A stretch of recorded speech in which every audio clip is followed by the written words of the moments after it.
All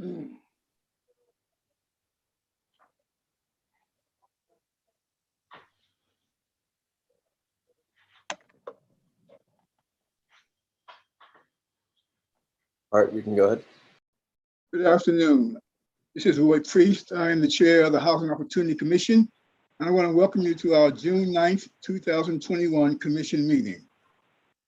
I'd like to introduce to you my fellow commissioners, Vice Chair Fran Kelleher, Chair Pro Tem Richard Nelson, Commissioner Linda Kroon, Commissioner Jackie Simon, Commissioner Jeffrey Murkowitz, and Commissioner Pamela Bird.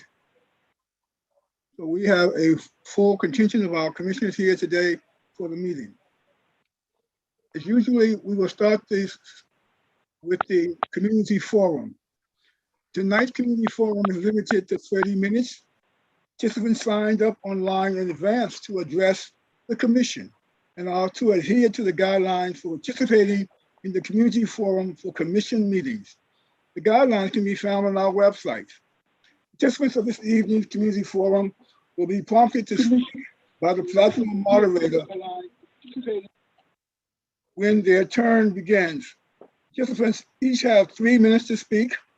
When the 3 minutes have expired, the meeting moderator will note the expiration of time and move on to the next speaker. We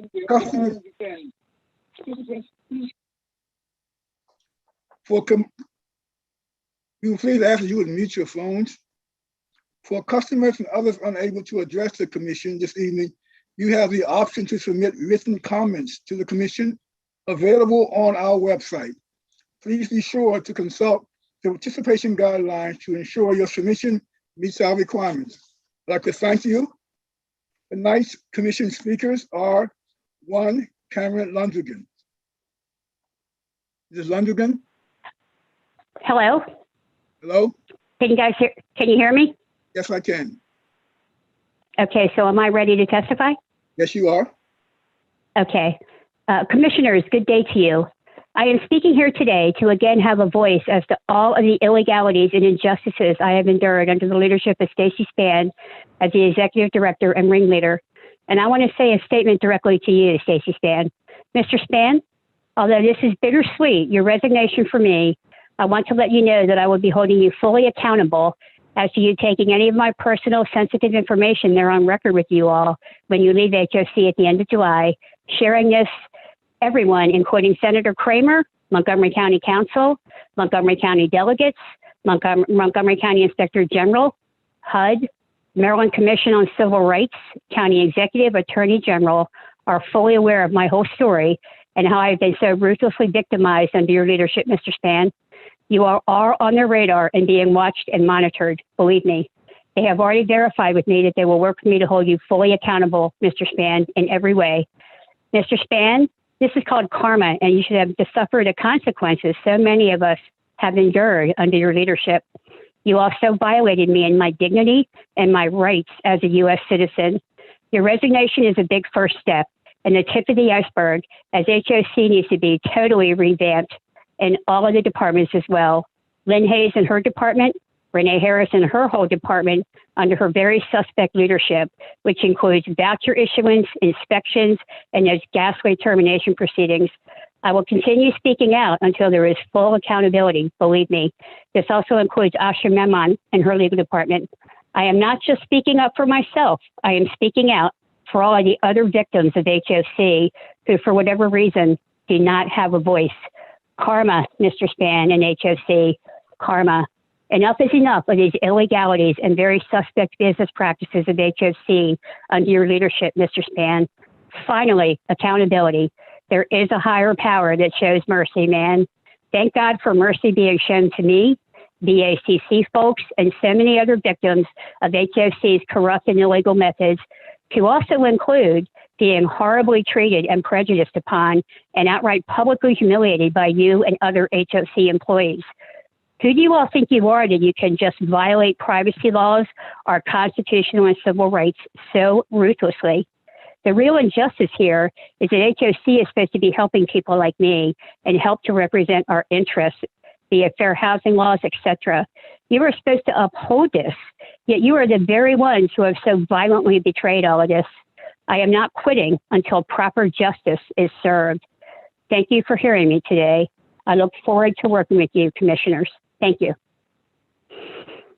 Thank you for your testimony, Ms. Lundigan. And Thank you, sir. For the protection of our staff and further protections for personal privacy, as stipulated in the Open Meetings Act, the Commission does not comment on personnel matters as part of these meetings. So I do appreciate you bringing it to our attention. Thank you very much. The next part of our program, we go to report from the Executive Director, Stacey Span. All good. Good evening, commissioners, or I guess we're still at afternoon. So a few things. We actually submitted an executive director's report, but I want to focus on a couple things. I think at this very moment, in fact, we're finishing a COVID-19 vaccination effort out at Cider Mill. We will have future vaccination clinics. We are continuing testing for all members of the public who are listening. We ask that you merely sign up and participate in either testing or vaccination or both. We're running these throughout the summer. We're doing many of them in partnership with FEMA and the county office, the county offices, but also with private interests like Holy Cross. And so we are moving around the county. We have several scheduled for the month of July as well. Those are posted on our website. We spend a good amount of time marketing them. And again, we would encourage folks to take advantage of those testing sites and vaccination clinics, and they are free.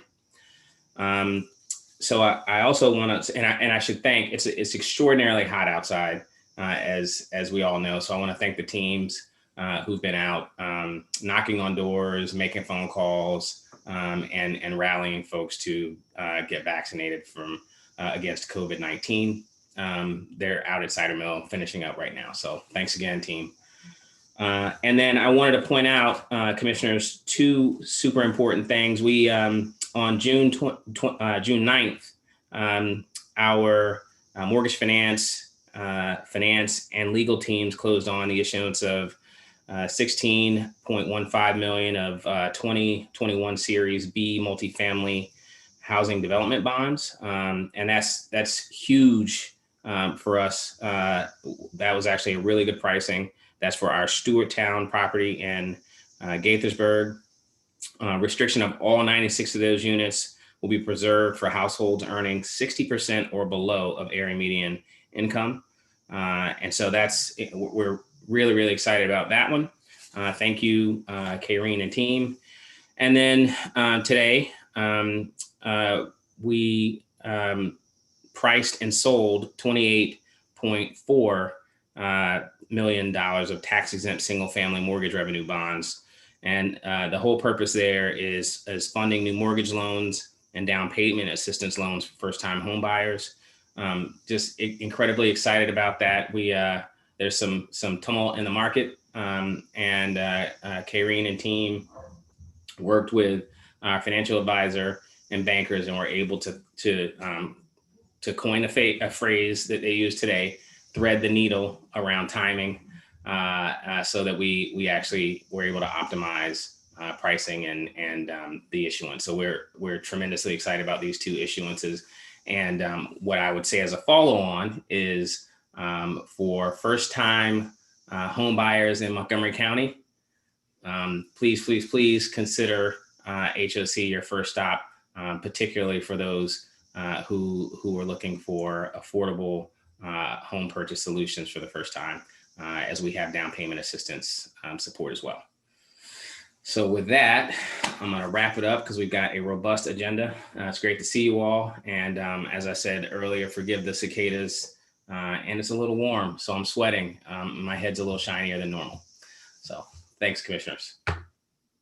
Thank you, Mr. Span. I just want to acknowledge, because I have had the opportunity to participate in the preparation and pre-pricing for these bond sales. And it's really important that we as commissioners understand the significance of having really experts in the whole financial advisory and bond counsel areas that have positioned us in a way that we have been able to be very competitive in the bond market, both tax exempt as well as mortgage revenue bonds. And it's just exciting to see it. And I want to thank the staff very much for the work and for the leadership they've gotten from our executive director. So thank you all very much for that. And it will certainly benefit residents of the county. So with that, any other questions to the executive director? Fran?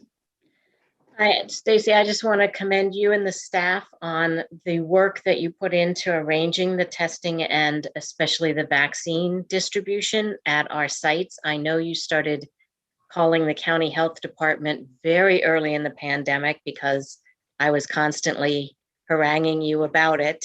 And persistence seems to have paid off. The number of our residents getting vaccines on site is very commendable and impressive. And I also noted an interesting connection that was developed with the nursing students at the University of Maryland, a very creative approach to reaching out to our residents to make sure that they had accurate health information and someone that they could talk to about their concerns related to testing, vaccination, and COVID in general. To use University of Maryland's nursing school to support that effort was very creative. Whoever came up with that idea, kudos. Thank you so much. Commissioner Simon? I also would like to comment in reading your report, Stacy, the number of languages that we are reaching out to and successfully working with. Montgomery County probably has one of the largest diversities of foreign language any place in the country. And I just applaud the effort and the resources you've brought to bear in effectively communicating with the residents and making their lives and their inclusion in our communities as effective as they can be. So thank you very much for that, you and your team. I really appreciate it. It's interesting. Our team is super diverse. So this is an extension of what we're doing is an extension of what we're doing every day anyway. And it ought to look like that. We obviously don't get it right 100% of the time. And we do take that seriously. But I've seen consistent improvement and folks are dedicated to it. I have too. So, Thanks. And I'd like to just associate myself with, the kudos that have already been issued and just make, one quick observation. Want to congratulate you on the vaccinations. And one thing I noted was that for nearly all of the properties, where there have been vaccinations, everyone has also gotten their second shot. It looks like there's a little bit of a fall off, at least to date, at Paddington Square. And I know you guys can't make anyone get their second shot, but, everything we can do to encourage, people to get both shots, I think we should be doing that. But again, congratulations on the efforts so far. appreciate that. We are watching very carefully second shots. It's one of the widely folks are talking about positivity rates, and that's right. Absolutely, we should be looking at positivity rates. But efficacy and number of persons getting that second shot is super important. And I think it's going to be one of the critical factors to determine when we're able to interact personally with customers and among one another again, when we're willing to retract some of the provisions we've put in place in our office buildings to keep folks safe as well. That, and then turning into the fall, obviously, a little concerned about how cold and flu season converge with variants of COVID. Well, a lot concerned variants of COVID-19. and October, I think, will be an interesting month for sure, nationally, because I expect to see some level of surge. Commissioner Coon? Yes, Stacy, how you doing? I just wanted to ask one question. With the senior citizens, are they going to cider mill, or do you have a team of people that go maybe door to door and ask them if they want to get their testing, or So do we they start. want? I No, go appreciate that. ahead. Thank you, Commissioner. That's actually an excellent. We started with seniors. Our entire effort began with seniors, both from a testing standpoint and then from a vaccination standpoint. We are, in fact, going door to door. To Commissioner Merkowitz's point about Paddington.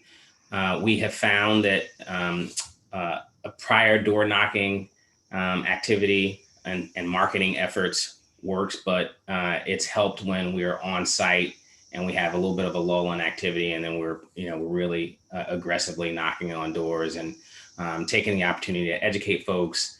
And we found that just that small bit of conversation turns a no or disinterest into a yes or additional questions. We'll continue with seniors. I think this sets the stage for us to roll out flu clinics as well into the fall, and it would be irresponsible for us to abandon the apparatus that we spent essentially the entire summer and spring building out. So my expectation is that we would, at that point, be able to partner with not only Holy Cross, not only the county, but also CVS and others who are I think are going to be incredibly interested this flu season, in particular in vaccination. Thank you. That's an awesome job, you and your team. Thank you all very much. With that, thank you for your report, and I'll move the agenda to the Commissioner Exchange.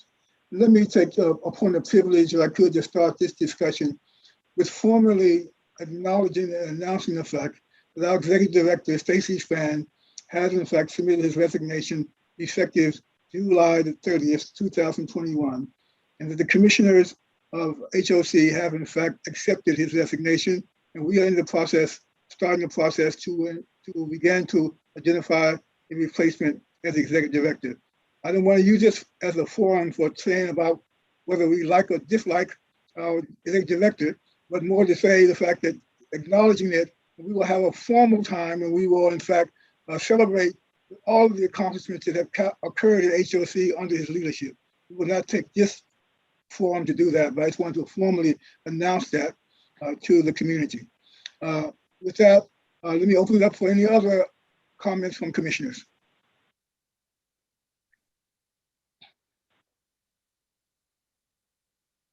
If there are none, I will move to the agenda for the approval of minutes. We have 5 sets of minutes to be approved. Approval of the minutes of May 5th, 2021.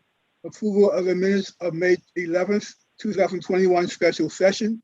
The approval of minutes of May 26th, 2021 special session. The approval of minutes of May 26th closed special session.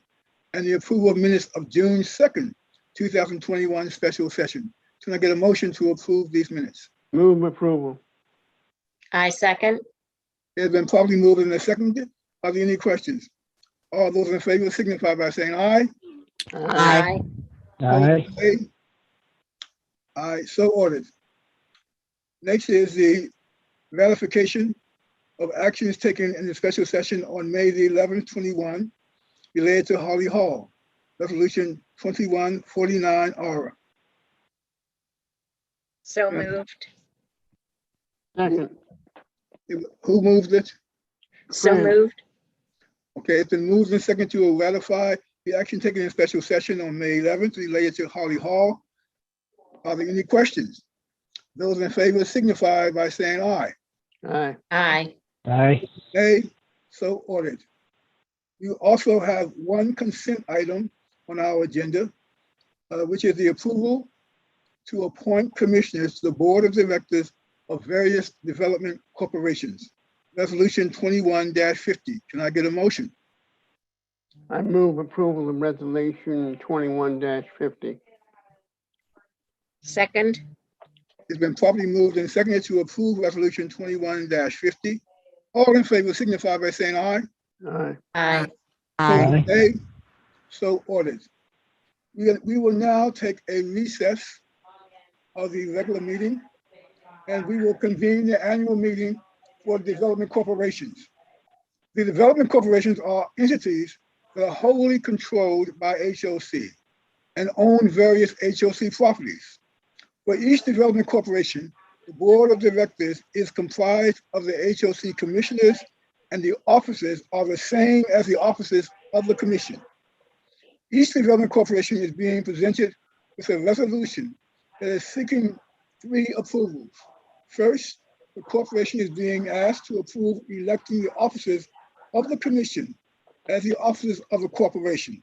Second, the corporation is being asked to approve the fiscal year 22 operating and capital budgets for the properties owned by the corporation. Finally, the corporation is being asked to authorize the executive director of HOC or his designee to execute documents that have been approved by the corporation.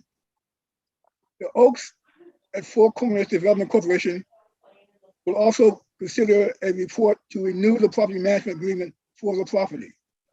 The development corporations will now be called in order to consider the resolutions being presented. I will now call the meeting of the Alexander House Development Corporation to order. Resolution 20-002AH has been submitted. Is there a motion to approve the resolution? I move we approve resolution 21-002AH. second, Is there a second? second, Those in favor of the motion signify by saying aye. Aye. aye. Aye. Opposed, nay. Aye. With no further business to come before the corporation, this meeting is adjourned. I now call the meeting of the Barclay Apartments Development Corporation to order. Resolution 21-001BC has been submitted. Is there a motion to approve the resolution? So move. Second, Rick Nelson. It's been properly moved and seconded. All those in favor signify by saying aye. Aye. Aye. Opposed, nay. Aye. With no further business to come before the corporation, this meeting is adjourned. I now call the meeting of the Brookside Glen Apartment Development Corporation to order. Resolution 21-002BG has been submitted. Is there a motion to approve the resolution? So moved. Is there a Rick second? Nelson. I Is there a second. I second. All those in favor of the motion signify by saying aye. Aye. Aye. Nay. Aye. So ordered. With no further business to come before the corporation, this meeting is adjourned. I now call the meeting of the Diamond Square Development Corporation to order. Resolution 21-002DS has been submitted. Is there a motion to approve the resolution? So I move. moved, Second, It's been properly moved and seconded. All in favor signify by saying aye. Aye. Aye. Aye. So ordered. With no further business to come before the corporation, this meeting is adjourned. I now call the meeting of the Glenmont Crossing Development Corporation to order. Resolution 21-002GC has been submitted. Is there a motion to approve the resolution? So move. Second. It's been properly moved and seconded. All in favor signify by saying aye. Aye. Nay. So ordered. With no further business to come before the corporation, this meeting is adjourned. I now call the meeting of the Glenmont Westerly Development Corporation to order. Resolution 21-002GW has been submitted. Is there a motion to approve the resolution? So moved. second. It's been properly moved and seconded. All in favor signify by saying aye. Aye. Aye. Okay. So ordered. With no further business to come before the corporation, this meeting is adjourned. I now call the meeting of the Magruder Discovery Development Corporation to order. Resolution 21-001 MD has been submitted. Is there a motion to approve the resolution? I move approval of resolution 21-001 MD. I second. The properly moved and seconded to approve resolution 2101 MD. All in favor signify by saying aye. Aye. Aye. Opposed, nay. Aye. Ordered. With no further business to come before the corporation, this meeting is adjourned. I now call the meeting of the Metropolitan Development Corporation to order.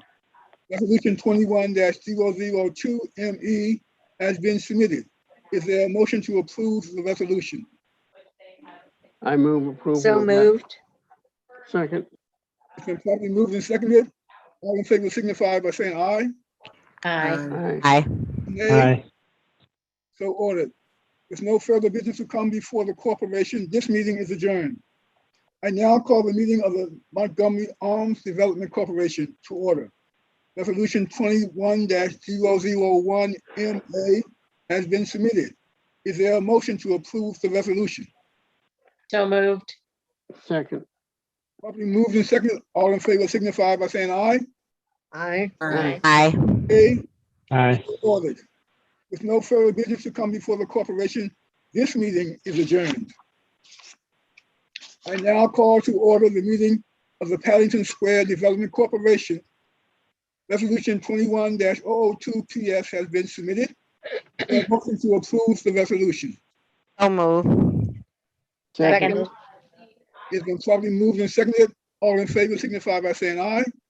Aye. Aye. Aye. No further business to come before the corporation. This meeting is adjourned.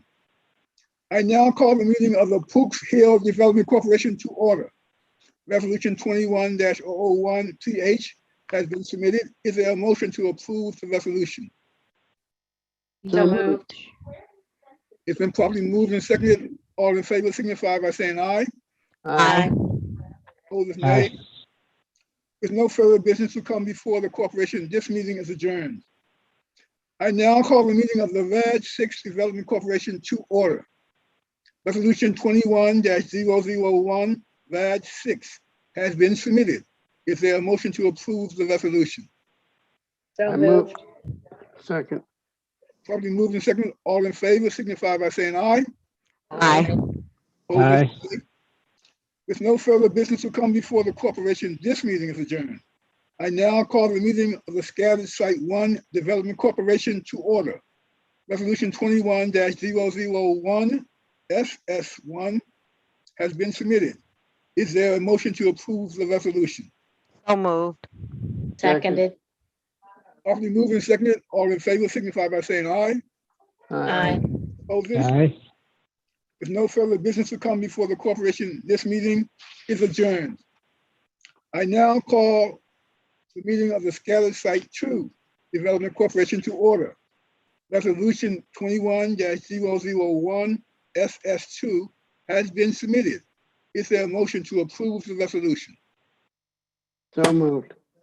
Seconded. It has been moved and seconded. All in favor signify by saying aye. Aye. Aye. Opposed? Aye. With no further business to come before the corporation, this meeting is adjourned. I now call the meeting of the Sligo Hills Development Corporation to order. Resolution 21-001 SH has been submitted. Is there a motion to approve the resolution? So moved. Seconded. The properly moved and seconded. All in favor signify by saying aye. Aye. Aye. Aye. With no further business to come before the corporation, this meeting is adjourned. I now call the meeting of the TTM Development Corporation to order. Resolution 21-001 TTM has been submitted. Is there a motion to approve the resolution? So moved. Second. Second. It has been properly moved and seconded. All in favor signify by saying aye. Aye. Opposed? Aye. With no further business to come before the corporation, this meeting is adjourned. I now call the meeting of the VTC1 Corporation to order. Resolution 21-001 VTC1 has been submitted. Is there a motion to approve the resolution? So moved. Second, Seconded. Been properly moved and seconded. All in favor signify by saying aye. Aye. Aye. Aye. There's no further business to come before the corporation. This meeting is adjourned. I now call the meeting of the VPC True Corporation to order. Resolution 21-001, VPC 2 has been submitted. Is there a motion to approve the resolution? So So moved. moved. They're probably moved and seconded. All in favor signify by saying aye. Aye. Aye. Aye. With no further business to come before the corporation, this meeting is adjourned. I now call the meeting of the Wheaton Metro Development Corporation to order. Resolution 21-002, WN has been submitted. Is there a motion to approve the resolution? So So moved. moved. Seconded. Second. Moved and seconded. All in favor signify by saying aye. Aye. Opposers? Aye. With no further business to come before the corporation, this meeting is adjourned. I now call to order the meeting of the Oak at Four Corners Development Corporation. Resolution 21-001 OC has been submitted. Is there a motion to approve the resolution? So so moved. moved. Second. Second, It's been probably moved and seconded. All in favor signify by saying aye. Aye. Aye. Aye. Opposed? So ordered. We also have a presentation from Jay Berkowitz concerning the renewal of the property management agreement at the property. Jay, you please begin.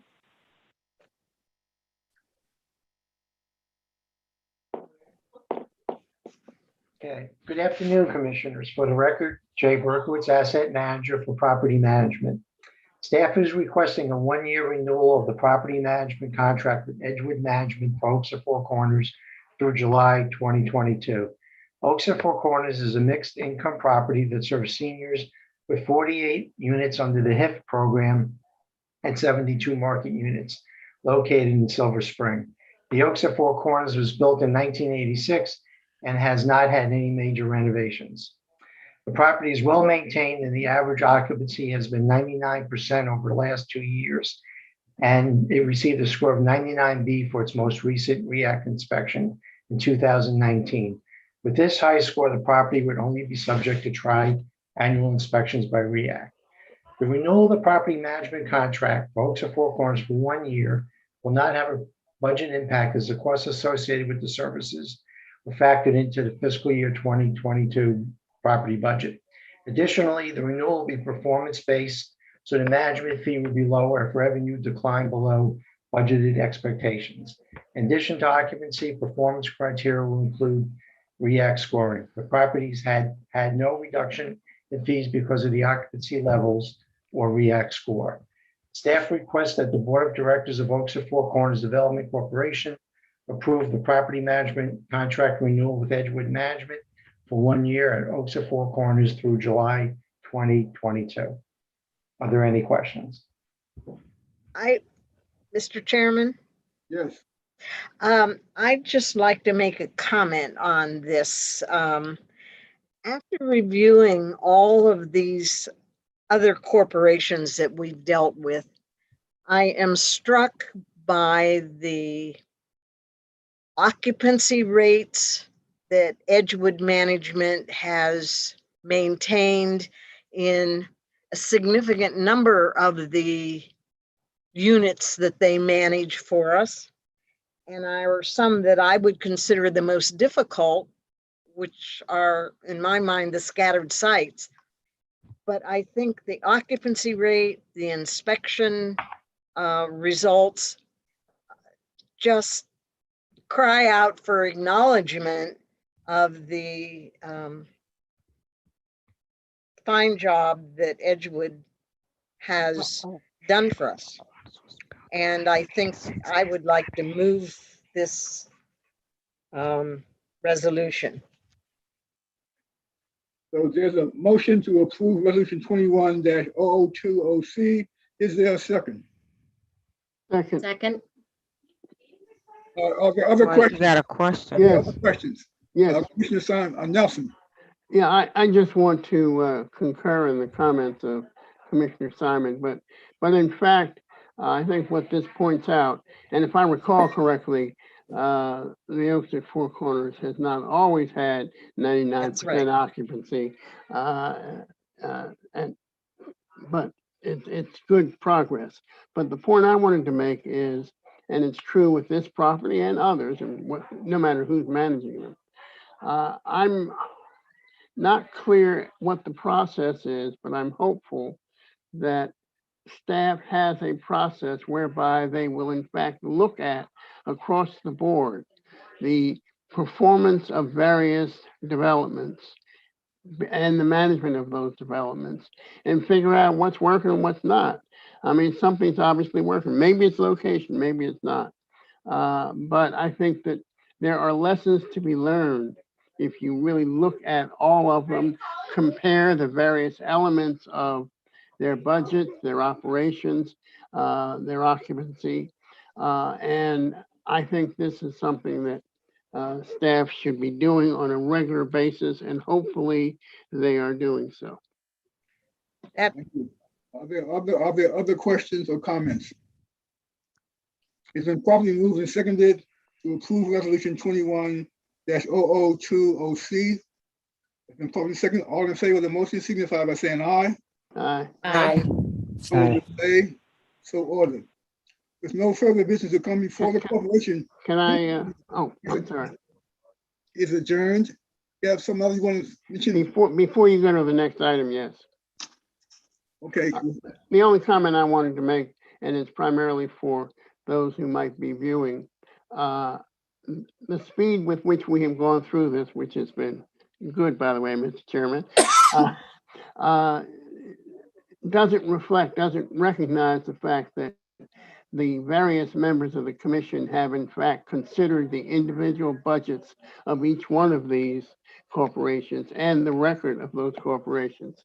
And we haven't had full discussion of them, but in fact, the materials that we've been able to review have summarized what's going on and what is being proposed in terms of budget and management. And I just wanted the public to know that these items have been considered by us individually. if I may add to that, please.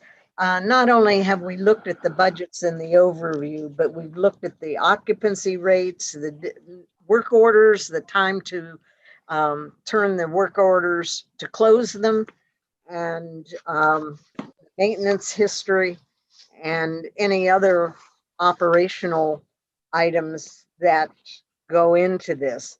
And it's a considerable amount of research and a considerable amount of work to do. And I'd like to thank the staff for the way they are presenting these reports. I think it's a significant improvement over the way it was when I was first appointed to the commission, because it does give us a good summary and understanding of the metrics that are in data that are involved in evaluating the success of management and what issues need to be resolved, who lives in the community, the property conditions, and so forth. So for the benefit of those who are watching and don't have access to the materials in front of them,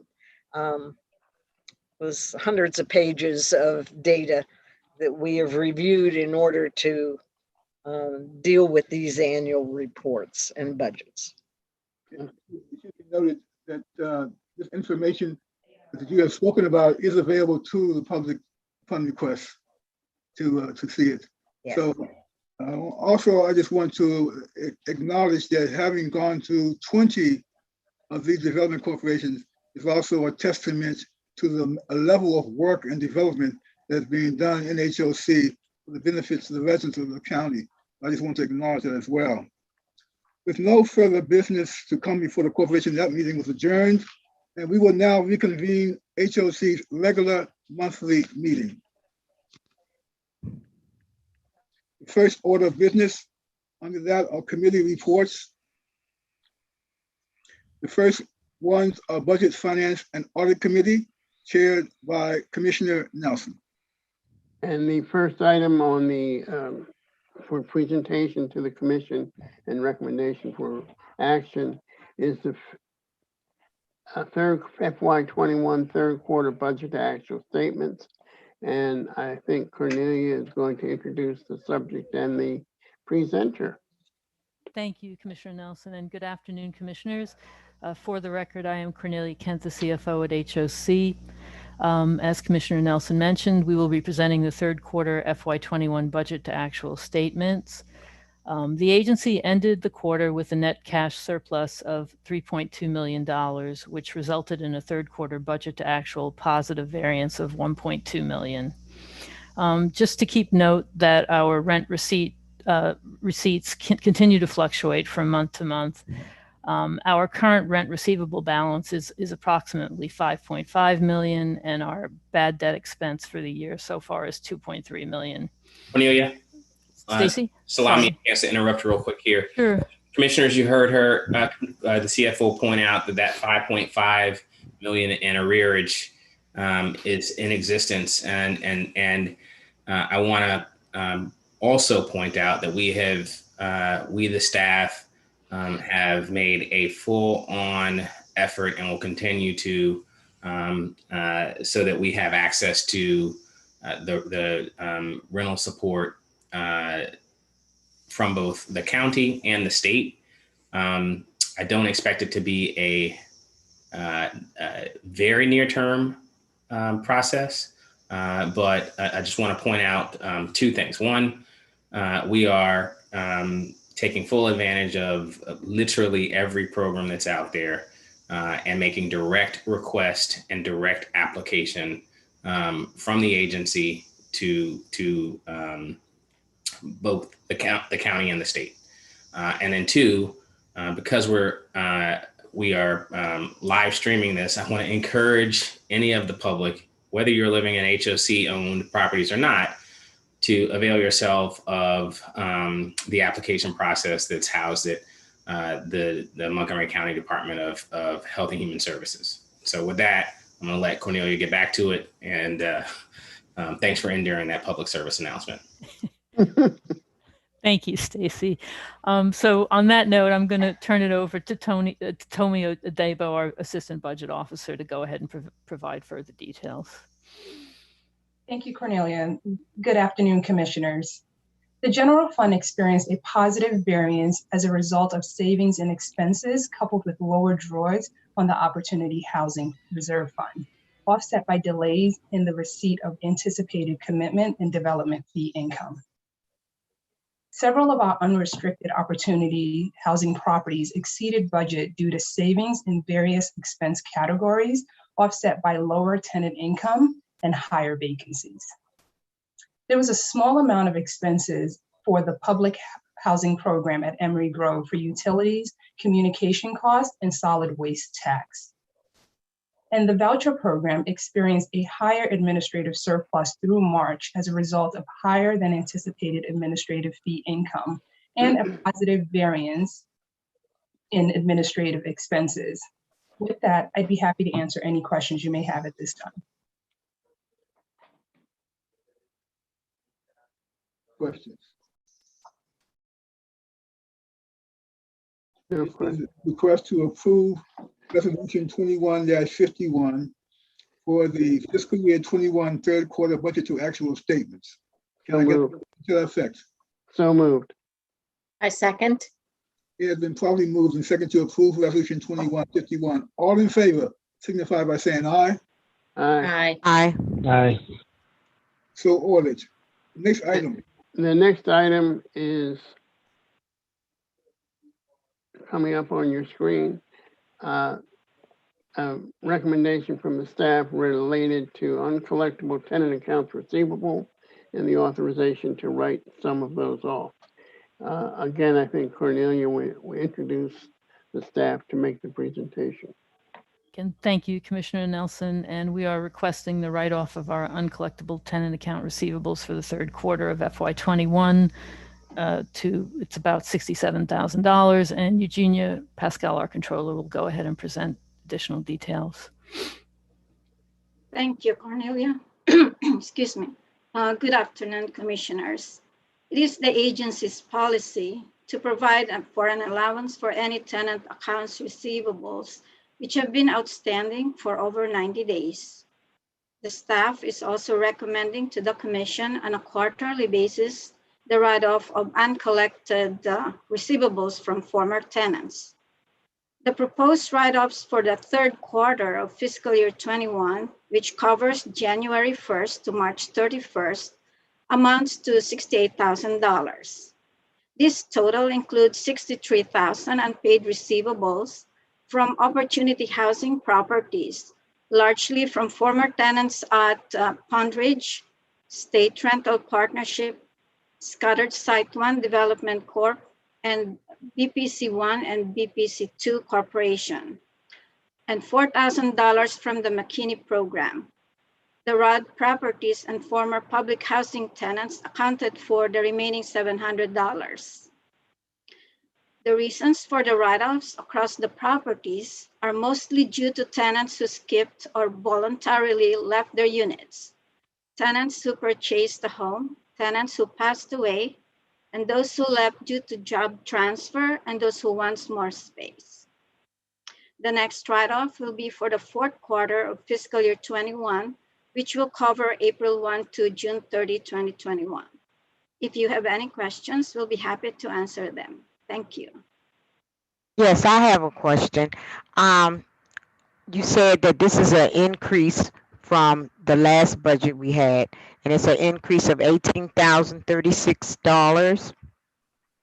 Would that be contributed to because of the pandemic? So, and Eugenia, please chime in if you'd like, but this is compared, I believe, to the last quarter, and I don't know that it wouldn't be necessarily pandemic related. We write off balances for tenants who have left.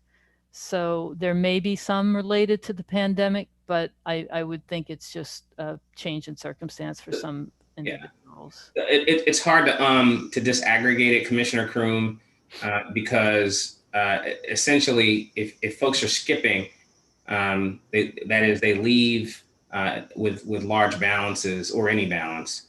It could be because there's been a change in circumstances. Some of that could have been job loss or other pandemic related items, but quite frankly, it could also just be an instance of life just happening. And so this is part of the cost of affordable housing, of delivering on the promise of affordable housing. And I think that we're going to see these circumstances regularly. We have seen them. Remember, we're doing this on a quarterly basis as opposed to once a year now. And so you're seeing lesser amounts, but more frequently. I expect, though, the pandemic-related skips and related write-offs, we're probably going to start seeing those into the fall. Mm-hmm. And that's not just unique to HOC. It's also why you've seen and heard quite a bit of scuttlebutt around the challenges to the CDC's eviction moratoria. It's why folks are raising the specter of rental assistance and how slow it is. It's getting disseminated to customers. It's not just an eviction cliff. There is some actual uncollectible tenant account receivable. The collateral damage of it, though, Commissioner, the real collateral damage that we're not going to be able to see for some time is that there's going to be an entire group of folks who, quite frankly, suffered life's circumstances, and their credit will be completely ruined, and they will not be able to rent anywhere. And so that is the real problem with this whole thing. Thank you. I'll begin the other questions. Yes, Mr. Question? Chairman. Yes, Commissioner Simon. I just would like to comment that someplace in these reports, I did see much more specificity, however, as to the type of reason and the numbers that were related to death and other things. And I appreciate that improvement to these reports because I think I was curious as to how those broke out. And I think there is much more data and reflection and reporting of the causes or the categories than there have been in previous reports. So thank you again for hearing the request and accommodating it. I would also, any other comments? I also want to make a comment that when we see these numbers, we see them as an aggregate total for a quarter that we are writing off. But if you were to take this in the context of the total portfolio of properties that we manage, that we collect, it would give you, it would not seem so horrific. Yeah. Because I think if you were to compare this with industry standards for similar agencies like ours, I think we are doing very well. We would be in the top 5%, I think, of agencies in terms of collection and write-offs in this regard. So I just want to put that frame around it because, again, we see it as a large number sometimes to us, but you look at that whole portfolio against that, it's not that bad a performance. No, I wasn't looking at it on that order. I was just looking at it as we had the last quarter, it was less. It's more this quarter. We do it every 3 to 4 months. So it's $18,036 that has increased. So I know that this to another agency, it may not be that bad, but you know, my concern is, okay, the next quarter is it going to go up even more? You know, I think Stacy, you know, he answered the question to my expectations. He answered it. You know, Roy, you make an interesting point about, you know, that viewed in the context of the total amount collected, you know, this is probably a small amount. And it might be interesting, I don't know if there's a sort of standard industry, you know, kind of bad debt ratio or whatever, but if we saw these numbers, not just in terms of, you know, the actual dollars, but in terms of some sort of ratio or metric, you know, that might then give us a sense of how it's changing from quarter to quarter or year to year as a percentage or of some sort of standard ratio, you know, and how that compares to industry if we wanted to look at that as well. You know, that might be an interesting addition to these reports. I think we can compare it to multifamily property and then disaggregate that into family and senior. I'm not sure. I can't think of a good matrix that that is specific to affordable. And the truth of the matter is, even that we would look really, really good compared to that, and it would be a bit of a fabrication, right? And the reason why is because we're heavily mixed income, and it just it skews the number. But you know what? I think that is a metric that there's an embedded metric that Cornelia's team has been working in around that, but this is one that straddles potentially 3 different divisions. So, you know, we'll start somewhere, and my guess is I think we've talked about in the past, you know, also looking at the delinquency rates, right? So not just the 90-day, but the 30, 60-day. That's right. You know. Yep. I also think related to that specific point, while our clientele are a bit different from the general public, one thing that we might do, I don't think we've done it in a while, is do these figures comparatively over the last 4 or 5 years. and see what kind of a change there has been or not been. The other point I was going to make, Stacey, related to your earlier comment about the credit histories and the impact on people post-COVID. What leeway are we going to have, particularly, I guess, in terms of some of our programs that are otherwise controlled, or what are we going to do in terms of looking at rent history as a criterion for new clients in the future? Are we going to take, and I mean, this should apply obviously to other landlords around, and I don't know whether there will be action taken, but for HOC, are we going to contemplate anything in that regard? Well, I think we're going to need to contemplate it because while folks are moving in this region, in this super region, people want to be here, and so even if they're moving from county to county or within the counties themselves, and they're taking with them their rental histories. The typical reaction is to request more significant deposits. We have largely moved to surety as a way of doing that. I suppose there is a way, and I'll ask. I know that she's on and listening. I'll ask Darcel to work with Sharnita to enhance the what does the surety deposit algorithm look like, and what happens with us relaxing or modifying one or more of the rental history standards on the credit report, but perhaps enhancing others. The issue though is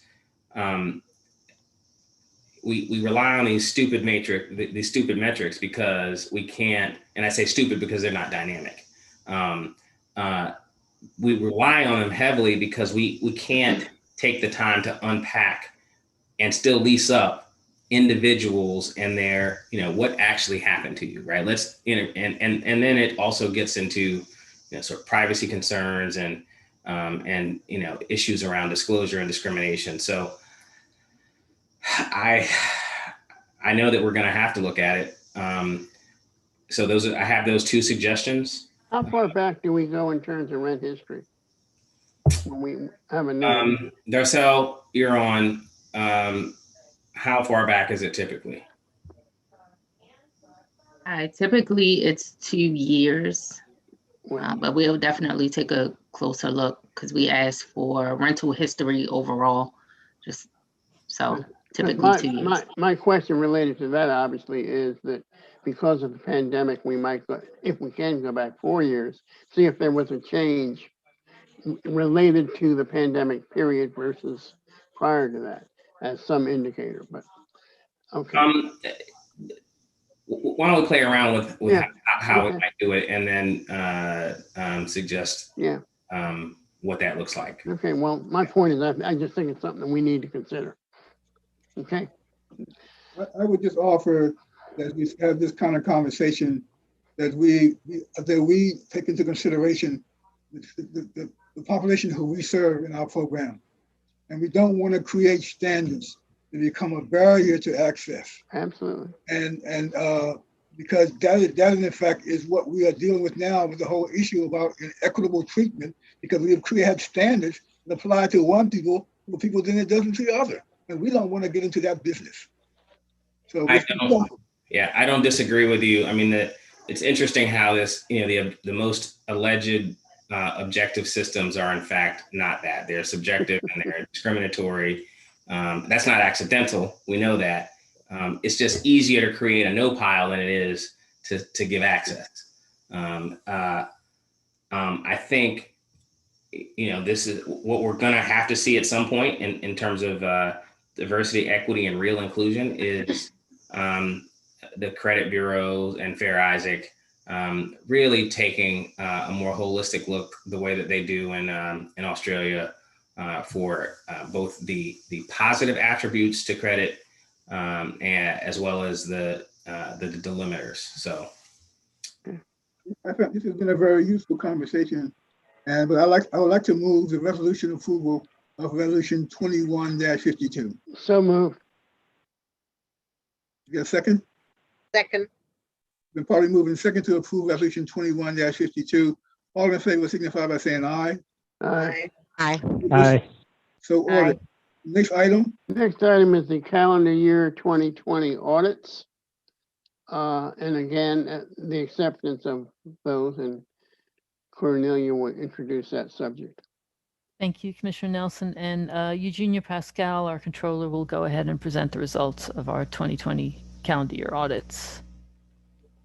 Hello again. The calendar year 2020 audits have been completed for 12 tax credit partnerships, which include Hamden Lane, Alexander House, Arcola Towers, Forest Oak Towers, Green Hills, Spring Garden, Tanglewood and Sligo, Waverly House, Wheaton Metro, 900 Thayer, Bower Park, and HOC at the Upton 2. The audit for CCL Multifamily or Lindley for CY20 has been completed as well. All of these property audits received a standard and qualified audit opinion from each of the independent CPA firms who performed the audits.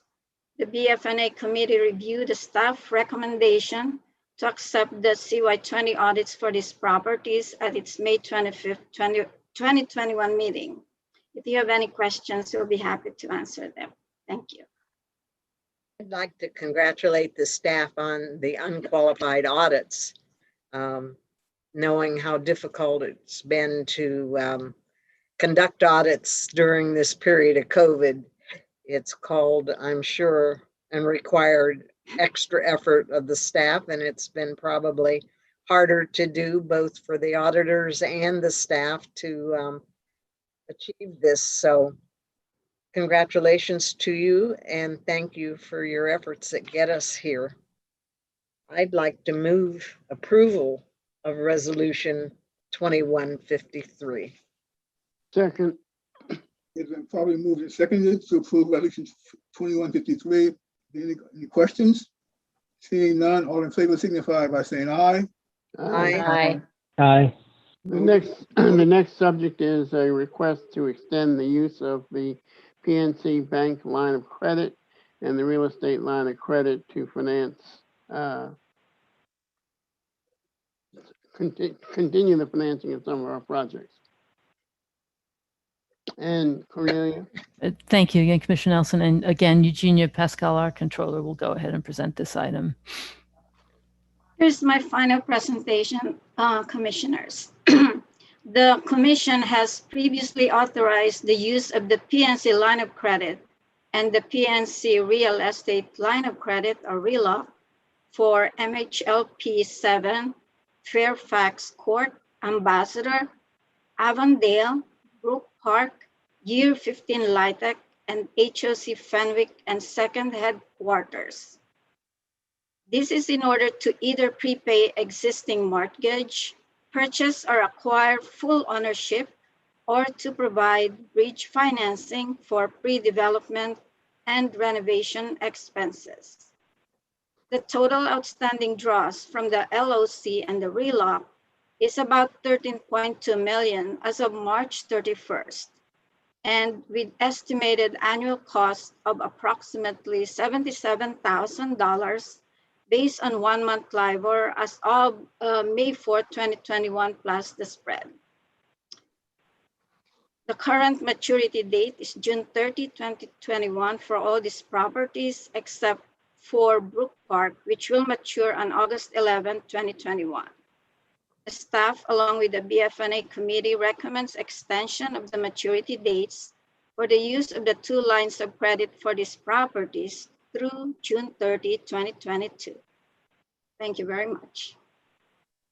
And before making the motion, let me just say that, and I've said it before, but I continue to see these 2 opportunities, the real estate line of credit and the PNC line of credit, and as valuable resources for HOC.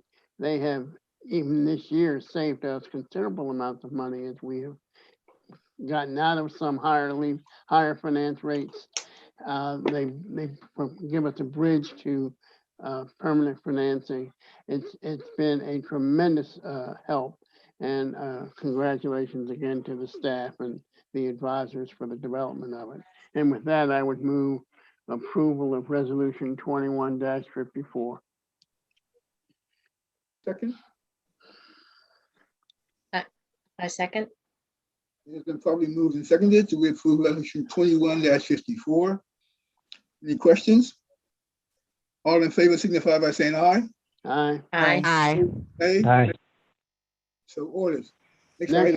Next item is a request to extend the property management contract for Fenton Silver Spring. Hello, my name is Millicent Anglin, and I'm an asset manager in the property management department. I'm requesting that the property management contract for Fenton Silver Spring be renewed for 1 year, August 29, 2022. The current contract with Edgewood Management expires on August 29, 2021. Fenton Silver Spring was constructed in 2019 and is located in downtown Silver Spring. The property serves households earning up to 80% of the area median income and includes amenities such as an on-site resident services office, community room, and rooftop lounge. Current occupancy is 95%. The property management renewal request was informally reviewed by the Budget, Finance, and Audit Committee on May 25, 2021, and the committee joined staff's recommendation to renew the contract. The renewal will be performance-based, so fees will be lower if revenue declines below budgeted expectations or if the property scores below 80 on a REAC inspection. Do you have any questions?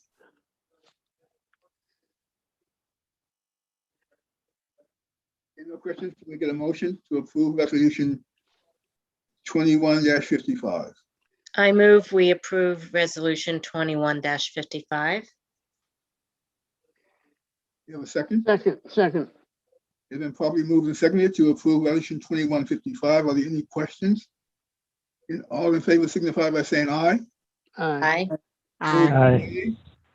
So ordered. Next item. The next item is the presentation of the operating and capital budgets for FY 22.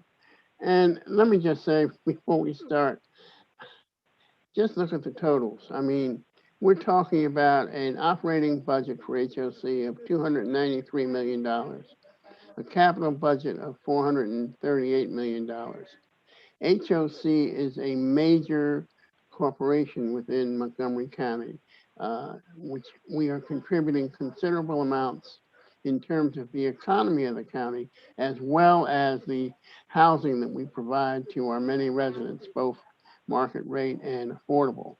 And if nothing else, those two numbers are indicative of the extent of activity of HOC and the staff. And with that, I'll turn over the much more complicated budget to Cornelia and her staff. Thank you again, Commissioner Nelson. And today we will be providing an overview of the FY22 proposed budget that is being presented for adoption. This budget will set the financial plan for the next fiscal year. As a result of the anticipated continued impacts from COVID-19, the budget is balanced with a draw from the general fund operating reserve of $1.4 million to balance the operating budget. As mentioned, the proposed budget, operating budget is almost $293 million, and the capital budget is $438 million. Terry Fowler, our budget officer, will go ahead and walk us through some of the detailed numbers.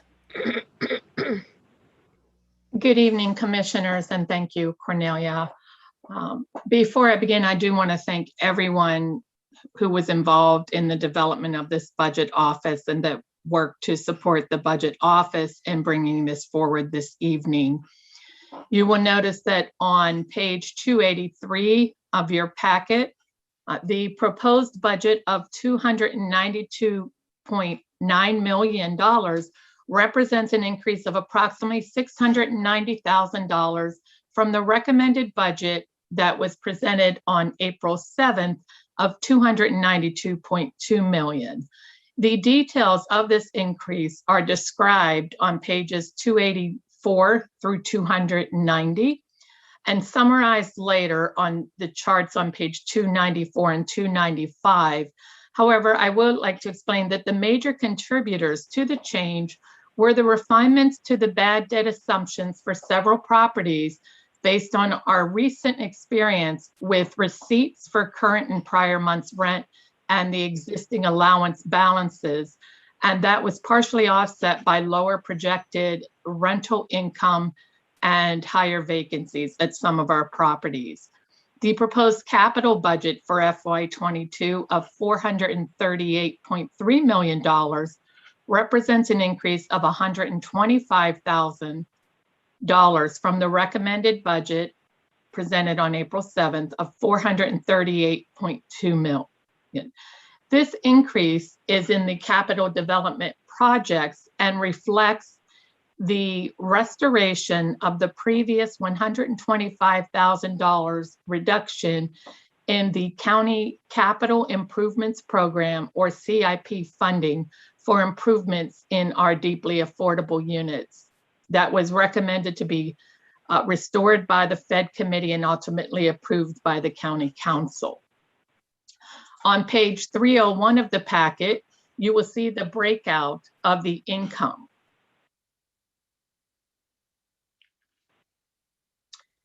Grants make up approximately 46.13% or $135.1 million of the operating income of the agency. The majority of this amount is the housing assistance payment subsidies received from HUD, which are projected at $109.5 million for voucher payments to landlords. And that accounts for approximately 37.4% of our total budget. Another 32.85% of the budget is generated by the revenue from our properties, which is approximately $96.2 million. The balance of the income is made up of management fees, which account for approximately 9.83%, and non-operating income of 11.11%. The non-operating income is comprised primarily of debt service on the properties and bond programs, our reserve contributions, and the use of agency cash flow.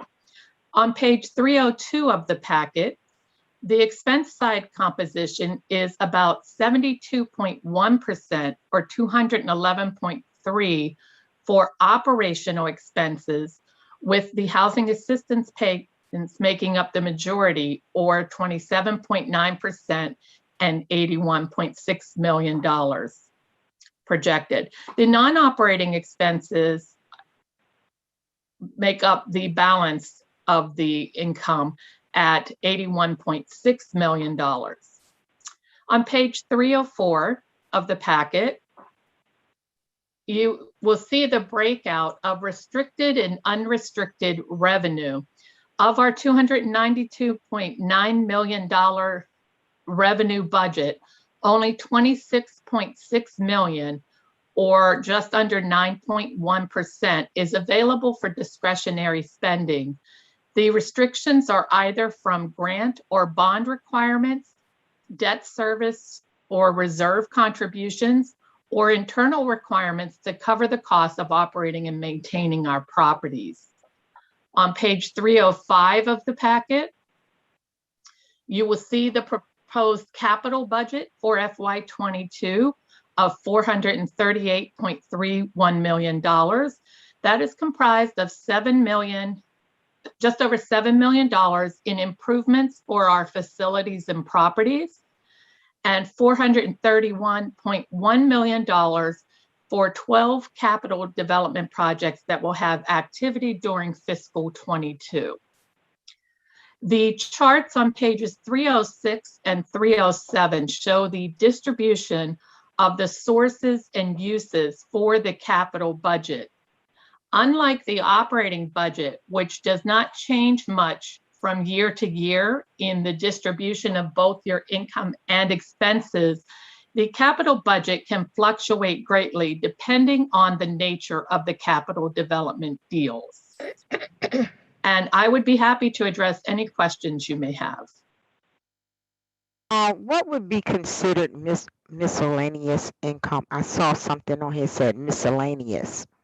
What would Yeah, that be? the very small amount for miscellaneous income could be small fees that we receive at our properties, or in the general fund, it could be income related to Comcast cable. We also receive miscellaneous income at some of our properties that have cell phone towers on the property. The respective cell phone companies such as T-Mobile or Verizon pays a monthly fee for having that tower put on the top of our buildings. And as you saw, it is a portion of our income. It makes up about 0.08% of the $292 million budget. Thank you. You're welcome. On the capital budget, there was allowance for the information technology. I think it was about, I forgot how much it was now, about $700,000. 781, I think. 781, yes. Question about that is that I know that HUD set some standards about how much of those capital funds can be used for things like this. I was wondering, where are we within that allowance? Because more and more, we've got to really, we've been very fortunate. We've been able to adjust pretty well to the pandemic from a technology standpoint because of the investments we've made in the past. Right. And those are not, sorry, I apologize. Okay, this doesn't go to, I hear what you're getting ready to say to me.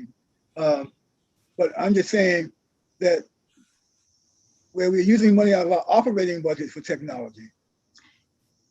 Yes, but not our federal funded operating budget. We do not use HUD funds for the capital invested in our IT. It is unrestricted income in the general fund that is funding the capital budget for our IT department and IT tech initiatives. Is there a prohibition against using capital funds from HUD for well, for us, there would be, but we don't actually get technical capital funds any longer because we don't have any technical public capital. Okay, yeah, that's true. Yeah. That's true. Yeah. But I do want to point out, I mean, it was in fact that investment over the last several years, 3 in particular, that allowed us to get up and running, within probably 2 weeks of the pandemic really setting in. It allowed us to flex and provide services to customers, but also the staff to continue working using distance protocols. And it's largely because we don't depend on the server room as much anymore. It's the cloud. Are there other questions? Can we get action to approve? I move that we approve Resolution 21-56A and 21-56B. Second. It's been properly moved that we approve Resolution 21-56A and 21-56B. Are there any questions? All in favor signify by saying aye. Aye. Opposed, nay. Aye. So ordered. And again, thank you very much for the effort that went into the preparation of this budget. And thanks to the committee. Yes. For their work. This has been a yeoman's task. Now go on to the Development Finance Committee reports chaired by Commissioner Simon. Our first order of business is to approve the selection of Hamill Builders as a general contractor for the renovation of Georgian Court and other related matters related to that development in Silver Spring.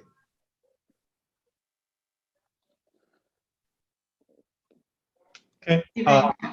I was on mute. Good evening, Commissioners. For the record, I'm Kayreen Brown, Deputy Executive Director And we have 3 items, I think, coming out of the Development and Finance Committee. And the first 2 concern Georgian Court and Shady Grove, which I'll turn over to Han-Suk Choi, Housing Acquisition Manager in Real Estate, in just a second. Before I do that, however, it's a little nostalgic to talk about these first two items, Shady Grove and Georgian Court, because when I joined HOC many moons ago, these 2 were the first transactions that I worked on. And HOC at the time was in a little bit of a shopping spree, and it's good to see that the decisions we made back then to preserve these 2 developments as affordable were good ones. And we invested at the time in a little bit of renovation, and here we are so many years later to do significant reinvestment in these 2 assets to make them better for another 15, 20 or longer. So with that, I'd like to turn it over to Han-Suk for the action or several actions that we have before you. Han-Suk, please go ahead. Oh, thank you, Karine. You made a great decision that buying that our property. Okay, good evening, Commissioner. For the record, my name is Han-Suk Choi. I'm the Housing Acquisition Manager on the real estate development team. Georgian Court was originally constructed in 1975 with 147 units. November 2019, the limited partnership interest was transferred to the HOC, and then Georgian Court is currently operating under extended use period.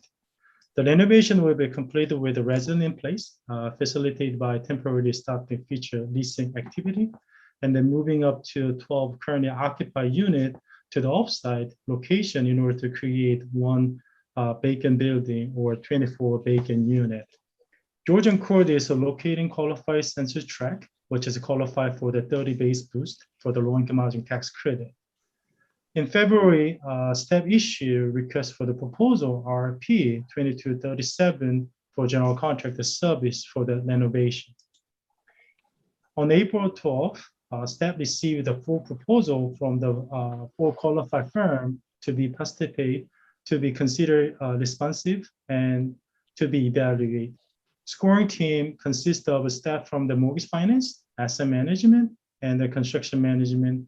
Reviewed data response on April 26th and 27th and 28th based on the 5 criteria. Contractor qualification, general experience, management and operation, and the pricing, and minority female disabled participation. Would you feed the cat for me, please? Staff is looking to do a comprehensive renovation and add a significant improvement to that energy efficient and the common area, exterior building, and the resident unit.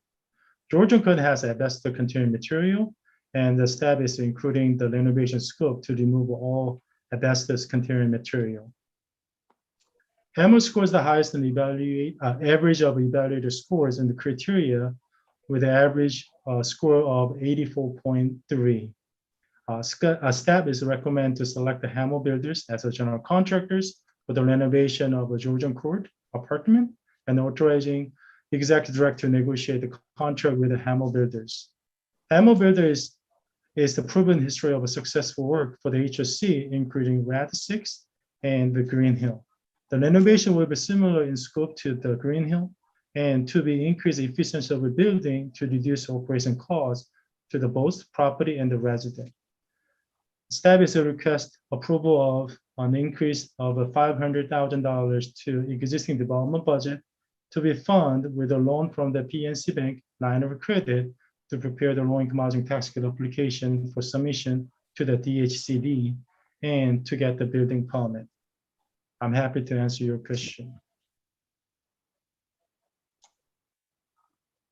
I would just like to comment, as I have in committee, in my hopes that we will do everything we can to increase accessibility and usability in this development.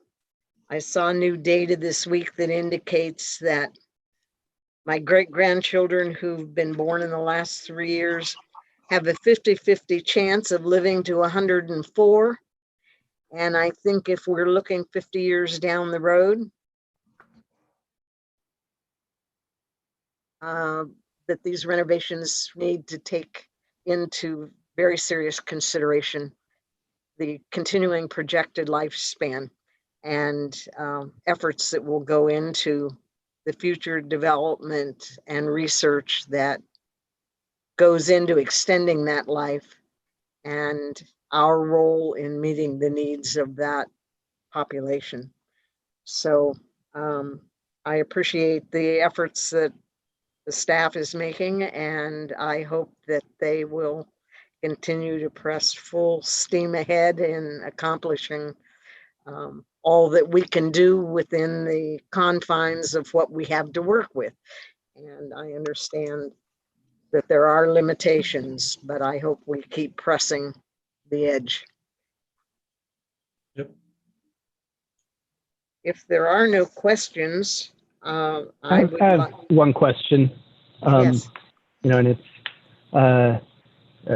piggybacking a little bit on Rick's earlier comment on the benefits of the PNC line of credit. I did notice a difference between the briefing that was sent to the committee earlier in the month, or last month, I guess, and in this, in that the additional pre-development budget is now going to be funded with the line of credit from PNC. And I think in the earlier packet, it had said that it was going to come from the Opportunity Housing Reserve Fund.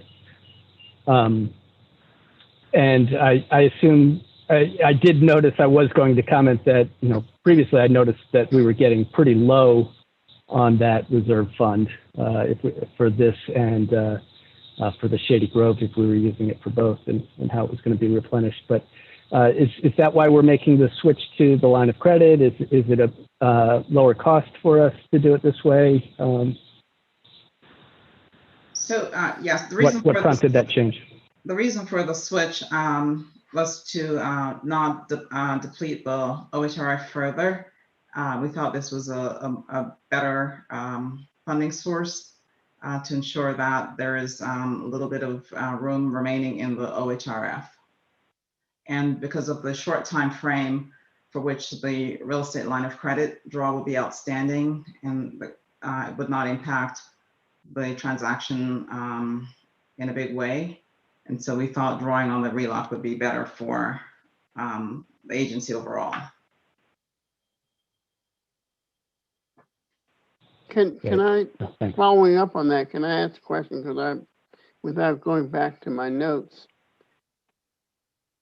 did the proposal that went to the committee, the recommendation that we sent forward, included using OHRF? Yes, it did, and we should have pointed out and that you should have pointed out that. Yes, we should have. That was an oversight on our part. I thank you, Jeffrey. You picked it up. I missed that one for the OHRF. I'm really embarrassed now. A fellow OHRF HOC. I know. Thank you. I mean, hey, that's good. I have a successor when I leave the commission. But shout out to the team for actually recognizing. No, that's true. Completing it, and that wasn't the smartest thing to do. I mean, I should say that points out, and I've said it before. Sometimes when you make changes, you need to identify for us the changes that are made,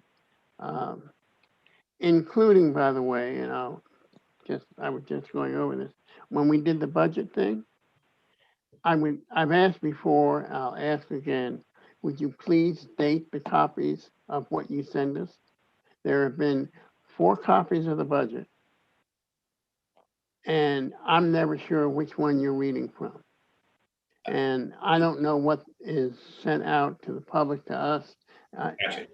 I think it's not just dating it, it's providing the budget version, right? So yeah, okay, we'll work on the naming convention for it so that you're able to discern one. Thank you. Is the motion for approval of Georgian Court? I move approval of resolution 21-57A And B, and B, I'm sorry, and resolution 21-57B. I'll second them. Sorry about that. Probably moving second to approve resolution 21-57A and 21-57B. Right. Are there any other questions?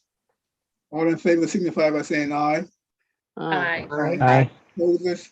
So ordered. Thank you. Item. Shady The Grove. The next item that we're going to turn our attention to is Shady Grove Apartments. And let's move on to that. And for this one, HOC Choi will provide the details. And before he gets into it, the change was also made from the OHRF to the RELOC for funding the additional pre-development cost that he will request. So HOC, please go ahead. Oh, thank you, Kerry. For the record, again, my name is HOC Choi. I'm the Housing Acquisition Manager. Georgian Court and Shady Grove is basically a very similar scope of work. And then also there's a 12 building exactly same, but probably you will heard that same information, but I'm gonna do that. So Shady Grove was originally constructed in 1977 with 144 unit. January 2017, limited partnership interest was transferred to the HOC. Shady Grove is currently operating under extended use period. The renovation will be completed with a resident in place and then facilitate by temporarily stop the future leasing activity and moving up to 12 current occupied unit to the offsite location in order to creating one vacant building or 24 vacant unit. In March, staff issued request for proposal RFP 2246 for the general contractor service for the renovation. On April 26th, staff received the 6th proposal from the 6 qualified firm to participate, to be considered responsive, and to be evaluated. Scoring team consists of the staff from the compliance, asset management, and the construction management review the response on April 27 and 28 based on the 5 criteria: contractor qualification, general experience, management and operation, pricing, and minority female disabled participation. Staff is looking to do comprehensive renovation and add significant improvement to energy efficient, the common area, exterior building, and the resident unit. Shady Grove has the asbestos container material as well. The staff is including that the renovation scope to remove all asbestos container material and to install the radon mitigation system for that few unit. MO scored the highest in average evaluator scores on the criteria with an average score of 96.3. The staff is recommended to select the Hamel Builders as a general contractor for the renovation of the Shady Grove apartment and authorizing the executive director to negotiate the contract with the Hamel Builders. Staff is request approval of an increase of $485,000 to existing pre-development budget to be funded with a loan from the PNC Bank line of credit to prepare the low-income housing tax credit application for the submission to the DHCD and then to get the building permit. I'm happy to answer your question.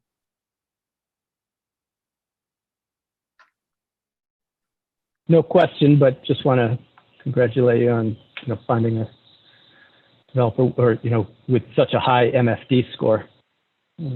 Yes, so they got the highest MFD, yes.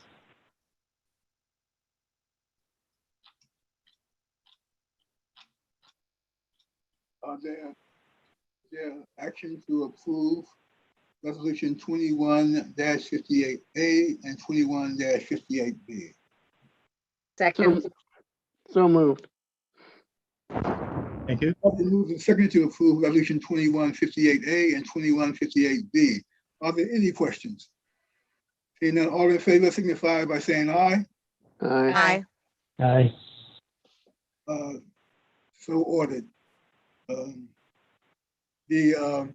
Just as since Kay took a point of personal note about Georgian Court and Shady Grove, to say that one of the first developments that I did many, many years ago in Washington, D.C. was with Hamel Builders.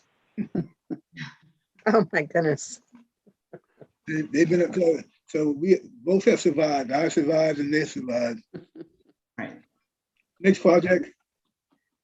The next item is Strathmore Court.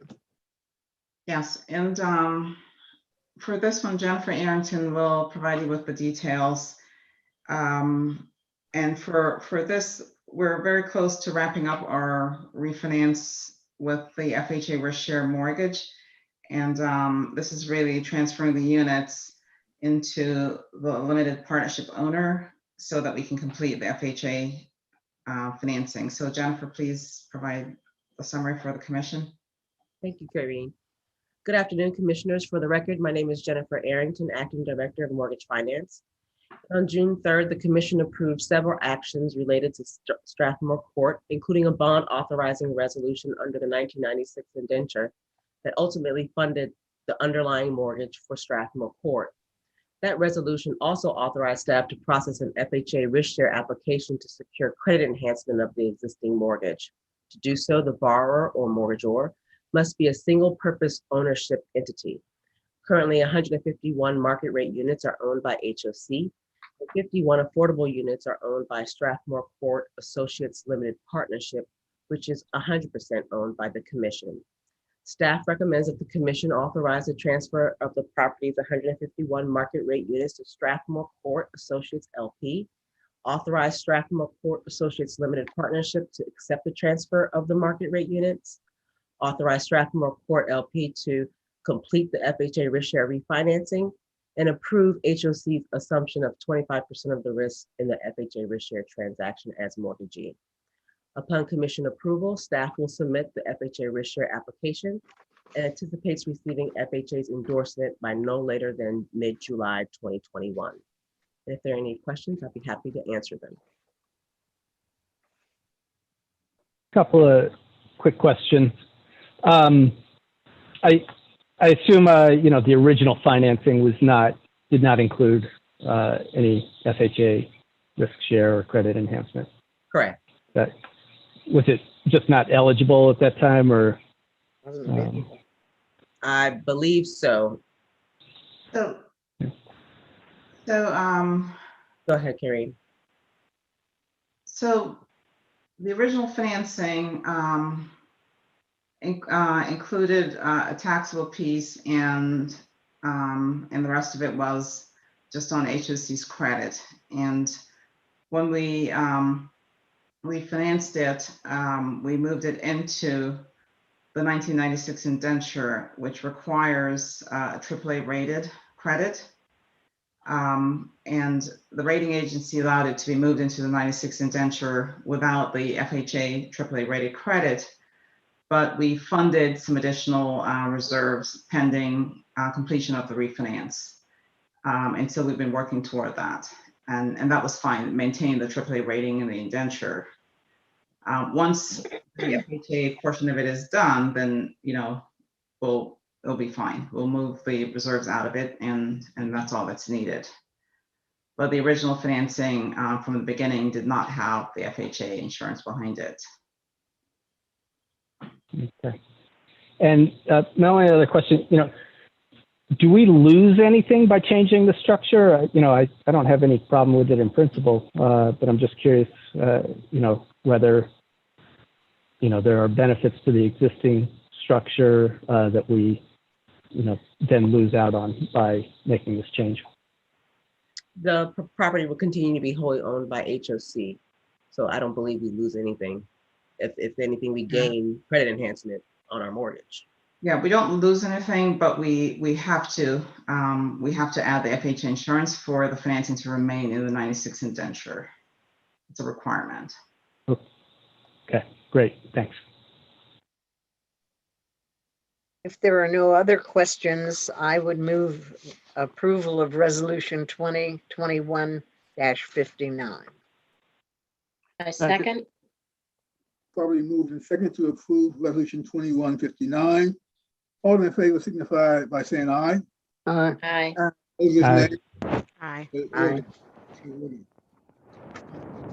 There being no other business to come before us at this time, and pursuant to section 3-305B and D of the general provision article of the annotated code of Maryland, I move to adopt the written closing statement dated June the 9th, 2021, and to adjourn this open session to a closed session to discuss the acquisition of a single-family home located in Gaithersburg, Maryland.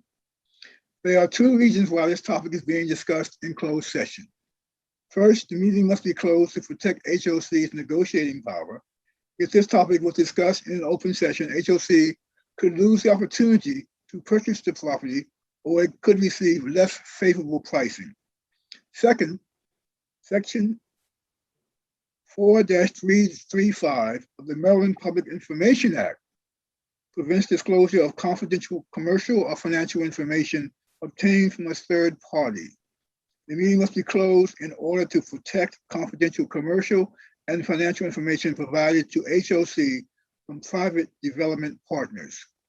The statutory exceptions being used to close this meeting are sections 3-305B, Part 3, and 303-305B, Part 13. If any member of the public wishes to object to the closed meeting, please comment in the YouTube chat box or contact HOC's General Counsel. Instructions can be found in the State of Emergency Open Meeting Procedures, which is posted on HOC's website. With that, that concludes the meeting of today. The meeting is now adjourned. Oh, you need a motion, and I believe we need to have a vote, Mr. Chair. I move the motion you just made that we go into closed session. There has to be a second, and we have to record the vote, I believe. I second. Yeah, I think you have to adopt the closing statement, but not the adjournment. Okay. So can I get approval for, okay, so probably moving second to approve closing statement. All in favor signify by saying aye. Commissioner Reese, Aye. this is Aye. Asha. Pardon me. Sorry, you have to adopt the written closing statement and vote to approve moving into a closed session. So do we, in a single motion, do both? Yes. Okay, so then the motion that I make is to adopt the closing statement and to move that we close the meeting. I second.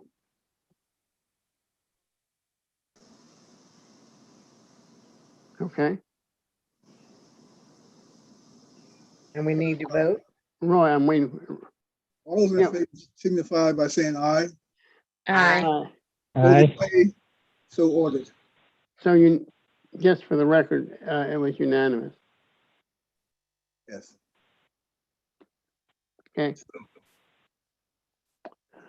With no other business to come before us, the meeting is now adjourned.